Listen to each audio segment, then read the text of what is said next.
What's good, Josh? Welcome back to my channel. Make sure you leave a like, comment, and subscribe. And if you're new, make sure you subscribe. I'm trying to hit 1,000 subscribers, and subscribe helps. Over here on this channel, we talk about the NBA kind of sort of daily. So if you enjoy the NBA as much as I do, please subscribe. And today we're going to be talking about the game that we all saw last night with the Lakers versus the Warriors. But we're going to be talking about, what I saw from the Lakers. Should they be concerned? Are there a lot of, questions and weaknesses to their team? And to start off, I don't think they should be concerned at all because, one, it's the first game of the season. Obviously, you know that.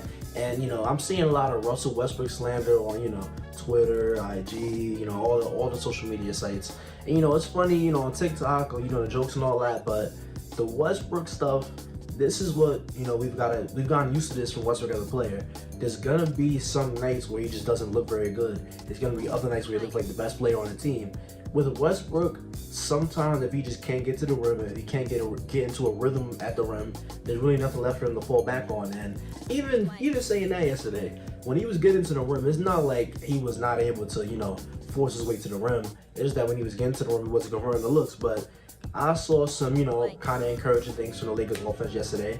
Not to be too positive, of course, there's some, issues with spacing and issues on defense, but right now, the Los Angeles Lakers are not at full power. They're missing, 4 key rotation guys. They're missing Kendrick Nunn, Taylor Horton-Tucker. They're missing Wayne Ellington. They're missing, who else are they missing?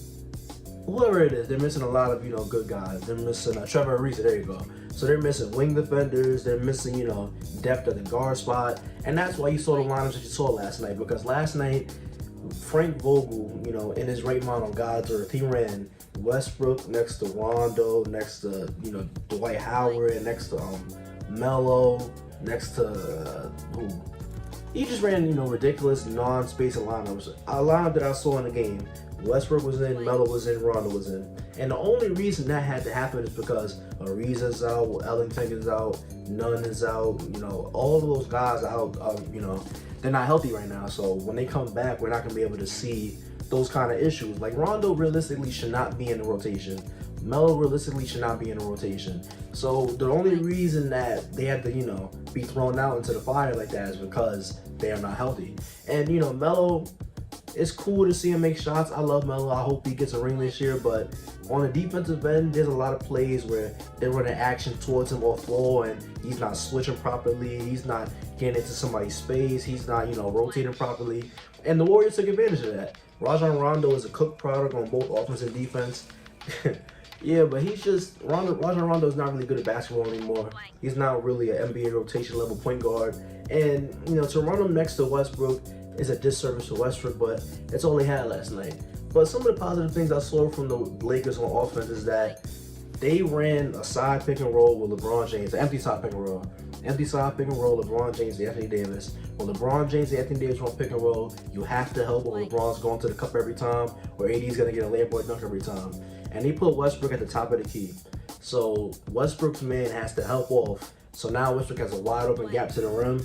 And he didn't make the dunk, but he got to the rim. And that's just the result that you want to see. It's not about whether the play results in points. It's about whether it results in creating a good shot. And there was a lot of times last night that Westbrook, created good shots. But there was a lot of other times where he let the defense kind of manipulate him to doing what they wanted him to do. Like, they're running pick and roll between him and, DeAndre Jordan. Obviously, you're not going to go over a screen with Russell Westbrook. And, he fell for the bait. He's taking long twos. He's taking threes off the dribble. He doesn't have to take too many of those to, be effective in the game. It would be nice if they would fall once in a while, but he needs to be focused on getting to the rim.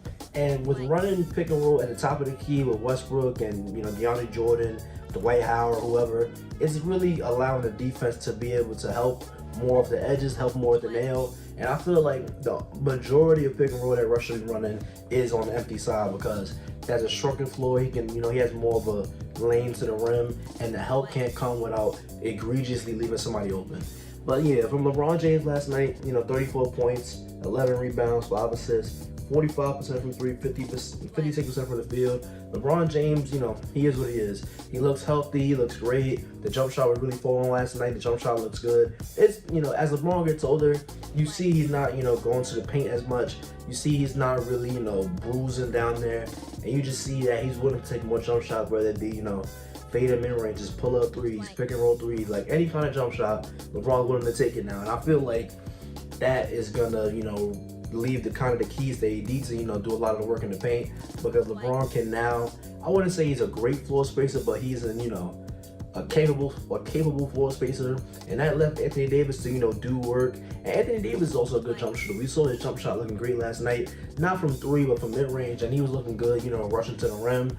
And, you know, positively, the Lakers look good in transition. They had a lot of plays where they were moving the ball well, they were getting guys, you know, leaking out, and they just looked good in that sense. But the defensive issues is from a lot of people who I don't think are going to be in a rotation, so I'm not too concerned about that. And if you're a Lakers fan, I would not be too concerned about it either, because I think that Trevor Ariza is, you know, a neutral defender. I think he, you know, he's not going to get cooked, but he's not going to, you know, make game-changing stops and game-changing plays. I think that Wayne Ellington is a good wing defender, and, you know, Kent Bazemore does his thing. Kent Bazemore had a good game last night for what you want from Kent Bazemore, you know, hit your open shots and, you know, kind of just do your thing on defense. He did some good stuff at the point of attack. And who I think they should play a lot more is Malik Monk, because I feel like Malik Monk, because he's on a minimum, they kind of view him differently. Like, they probably think, you know, Taylor Horton Tucker is above Malik Monk. Malik Monk is a really good, you know, really good scorer. He can, you know, create for himself with the dribble. And I feel like he's a better defender and passer than Taylor Horton Tucker. So when you have, like, if you're gonna take the starters and you're gonna take LeBron out, because LeBron usually gets that rest first quarter, you need to leave Malik Monk in again, Russell Westbrook, because I feel like they can create advantages for each other. I feel like they can work together. You know, leave him on with, you know, AD, and I feel like Malik Monk, Anthony Davis pick and roll can really work out really well. And defensively, Malik Monk's pretty sound. He's, you know, not the best defender in the world, but he's a pretty capable defender, I would say. But I guess overall, the Lakers, they just need to get healthy, and then we won't see, you know, these non-rotation guys in rotation.